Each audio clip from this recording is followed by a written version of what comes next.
So does the sequel to Coming to America live up to the hype? Let's check it out.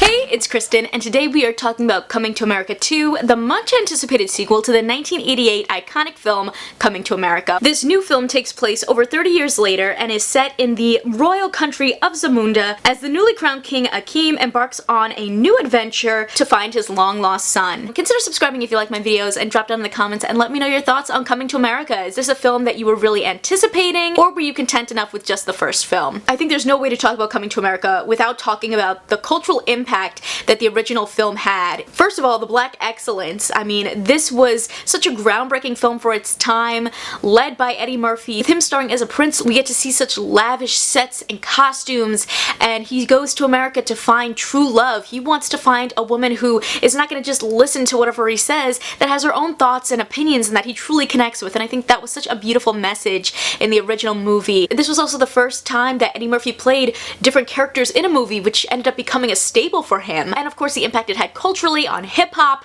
is just unprecedented. There's just so many songs and references to the movie. It just, in culture, in hip-hop, just is really such an iconic film. So of course, you know, now 30 years later to get a sequel, I think it's something that I'm very much anticipating, but also you get a little bit nervous, like, okay, is it gonna live up to the expectations? The film is out now on Amazon, and to start off on a positive note, I will say it was really nice to see Eddie Murphy and Arsenio Hall come back and reprise these roles. They look so good. There was also a couple of throwback moments that they did, where they clearly had to, like, age them down through makeup or special effects, and I thought they did a really good job with that. You know, in the original film, we spent so much time in Queens, and in this film, we really get to explore the world of Zamunda and that kingdom, and it was gorgeous. The costumes, the sets. Ruth E. Carter is such a legend when it comes to costume and design, and she really knocked it out of the park with this. I think they do a really good job with that, and also just like the spectacle. There's some fun cameos and performances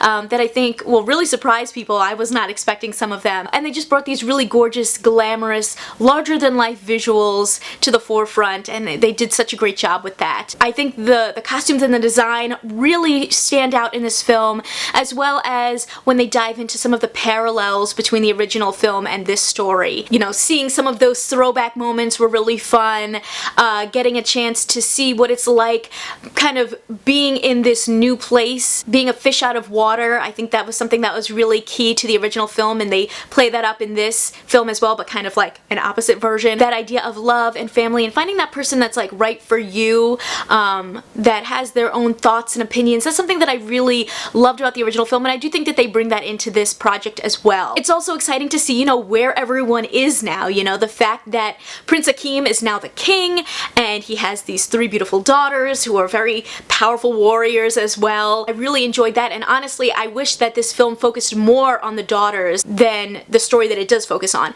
And in getting into that, I will say, to me, the weakest aspect of this film was when they introduce the main plot point of how Akeem has a son, which is essentially that back in the day, he was drugged and sexually assaulted. They play it off as if it's funny, and I just thought that it did not work. It rubbed me the wrong way, and I think it tainted a lot of this project for me. I just didn't think it was a great direction to go in a story that is so iconic and has had such a cultural impact to kind of make this plot point what led to this new film. I just didn't think it worked. And I do think that a lot of the writing for this film wasn't as strong as the original film. A lot of it was very predictable, and I just wish that they had gone in a different direction. Going off of that, I also think that there was just a lot of characters in this, to the point where some of them felt really unnecessary. Like Lavelle's uncle, or even Semi, didn't really seem to have a very impactful role within this film. There's a lot of the story that feels a bit wasted on this like princely test that I think could have been